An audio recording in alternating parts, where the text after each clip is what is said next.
ರಾಜ್ಯದ ಶಾಲಾ ಕಾಲೇಜುಗಳಿಗೆ ಹಿಜಾಬ್ಗೆ ಗ್ರೀನ್ ಸಿಗ್ನಲ್ ನೀಡಲಾಗಿದೆ. ಅನುಮತಿಸಬಹುದಾದ ಸಾಂಪ್ರದಾಯಿಕ ಉಡುಗೆಗಳನ್ನು ತೊಡೋದಕ್ಕೆ ಅವಕಾಶವನ್ನ ಕಲ್ಪಿಸಲಾಗಿದೆ. ಸಮವಸ್ತ್ರದ ಜೊತೆಗೆ ಮಕ್ಕಳ ಸಾಂಪ್ರದಾಯಿಕ ಉಡುಗೆಗೂ ಕೂಡ ಅವಕಾಶವನ್ನ ನೀಡಲಾಗಿದೆ. ಇದರಲ್ಲಿ ಜನಿವಾರ ಹಾಕಬಹುದು, ಪೇಟ ಹಾಕಬಹುದು, ಹಿಜಾಬ್ ಧರಿಸಬಹುದು, ಸ್ಕಾರ್ಫ್ ಅನ್ನು ಬಳಸಬಹುದು.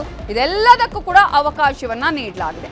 1ನೇ ತರಗತಿಯಿಂದ 12ನೇ ತರಗತಿಯವರೆಗೂ ಕೂಡ ಅನುಮತಿಯನ್ನ ನೀಡಲಾಗಿದ್ದು, ಈ ವರ್ಷದಿಂದನೇ ಸಾಂಪ್ರದಾಯಿಕ ಉಡುಗೆಯನ್ನ ಧರಿಸುವುದಕ್ಕೆ ಅವಕಾಶವನ್ನ ಮಾಡಿಕೊಡಲಾಗಿದೆ.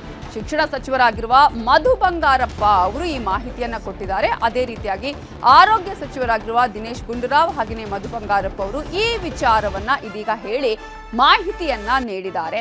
1ರಿಂದ 12ನೇ ತರಗತಿವರೆಗೂ ಕೂಡ ಸಾಂಪ್ರದಾಯಿಕ ಉಡುಗೆಗಳನ್ನ ತೊಡೋದಕ್ಕೆ ಅವಕಾಶ ಇದೆ, ಅನುಮತಿ ಇದೆ ಅನ್ನೋದನ್ನ ಈಗಾಗಲೇ ಈ ಮಾಹಿತಿಯನ್ನ ಹಂಚಿಕೊಂಡಿದ್ದಾರೆ. ನೀವು ಹಿಜಾಬು ಧರಿಸಬಹುದು, ಅಥವಾ ಸ್ಕಾರ್ಫನ್ನ ಬಳಸಬಹುದು, ಅಥವಾ ಜನಿವಾರ ಹಾಕಬಹುದು, ಪೇಟ ಹಾಕಬಹುದು, ಜೊತೆಗೆ ಸಾಂಪ್ರದಾಯಿಕ ಉಡುಗೆಗಳು ಏನಿದೆ ಅದನ್ನ ಬಳಕೆ ಮಾಡಬಹುದು ಅಂತ ಹೇಳಲಾಗಿದೆ.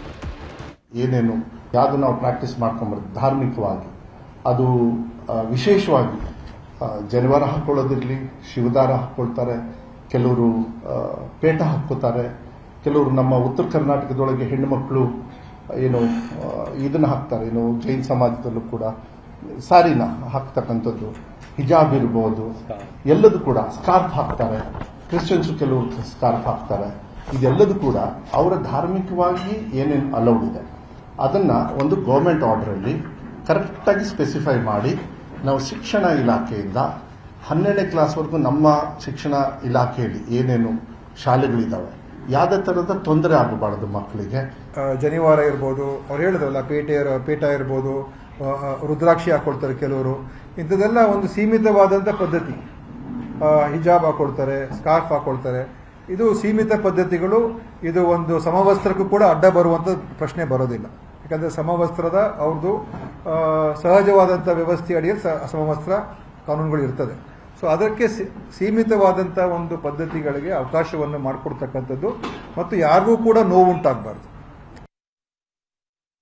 ಅದು ನಾವು ಪ್ರಾಕ್ಟೀಸ್ ಮಾಡ್ಕೊಂಬರ್ತೀವಿ ಧಾರ್ಮಿಕ.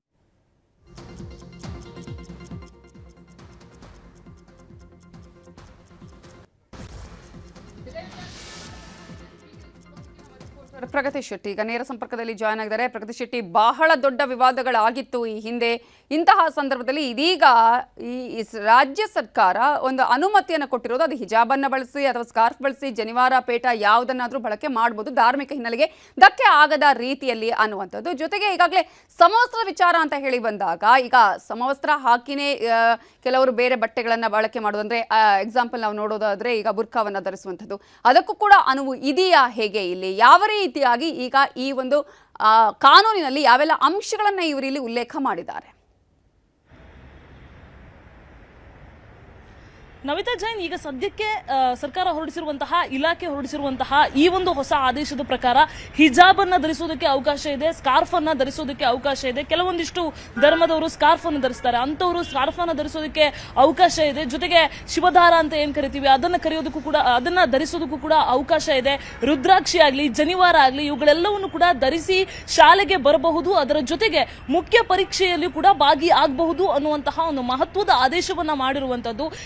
ಇದರೆಲ್ಲದಕ್ಕೂ ಏನ್ ರೀಸನ್ ಅಂತ ಕೇಳಿದ್ರೆ, ಈಗ ಸದ್ಯಕ್ಕೆ ಪ್ರೆಸ್ ಮೀಟ್ ನ ಬಳಿಕ ಶಿಕ್ಷಣ ಸಚಿವ ಮಧು ಬಂಗಾರಪ್ಪ ಆಗ್ಲಿ ಅಥವಾ ಗುಂಡೂರಾವ್ ಅವರಾಗ್ಲಿ ಇವರೆಲ್ಲರೂ ಕೂಡ ಕೊಟ್ಟಿರುವಂತಹ ಇನ್ಫಾರ್ಮೇಶನ್ ಏನಪ್ಪಾ ಅಂತ ಹೇಳಿದ್ರೆ, ಈ ಹಿಂದೆ ಅಂದ್ರೆ ಕಳೆದ ಏಪ್ರಿಲ್ 24ರ ಹೊತ್ತಿಗೆ ಇದು ಜನಿವಾರದ ವಿಚಾರವಾಗಿ ಒಂದು ದೊಡ್ಡ ಮಟ್ಟದ ವಿವಾದ ಆಗಿತ್ತು. ಜನಿವಾರವನ್ನ ಕಟ್ ಮಾಡಿರೋದು ವ್ಯಾಪಕ ವಿರೋಧಕ್ಕೆ ಕಾರಣ ಆಗಿತ್ತು. ಸೊ ಇಂತಹ ಘಟನೆಗಳು ಮತ್ತೆ ಮರುಕಳಿಸಬಾರದು, ವಿದ್ಯಾರ್ಥಿಗಳಿಗೆ ಯಾವ ರೀತಿಯಾದಂತಹ ಸಮಸ್ಯೆ ಆಗಬಾರದು, ಅಂದ್ರೆ ಶಾಲೆಯಲ್ಲಿ ಒಂದು ರೀತಿಯಾಗಿರ್ತಾರೆ ಅಥವಾ ಎಕ್ಸಾಮ್ ಹೋದಂತಹ ದಿನ ಇನ್ನೊಂದು ರೀತಿಯಾಗಿ ವರ್ತನೆ ಮಾಡಬಾರದು ಅನ್ನುವಂತಹ ಕಾರಣಕ್ಕೆ ಒಂದು ಕಠಿಣವಾದಂತಹ ಕಾನೂನನ್ನ ಮಾಡಬೇಕು ಅಂತ ಆ ಸಂದರ್ಭದಲ್ಲೇ ಸರ್ಕಾರ ಒಂದು ತಯಾರಿಯನ್ನ ನಡೆಸಿತ್ತು. ಈಗಿದ್ದಂತಹ ಸಂದರ್ಭದಲ್ಲಿ ಮುಖ್ಯಮಂತ್ರಿಗಳ ಗಮನಕ್ಕೆ ತಂದು ಈ ರೀತಿಯಾಗಿ ಒಂದು ಹೊಸ ಆದೇಶವನ್ನ ಮಾಡಿರುವಂತಹದ್ದು. ಅಂದ್ರೆ ಈ ಹಿಂದೆ 2022ರಲ್ಲಿ ಹಿಜಾಬ್ ಅನ್ನ ಬ್ಯಾನ್ ಮಾಡಿತ್ತು ಬಿಜೆಪಿ ಸರ್ಕಾರ.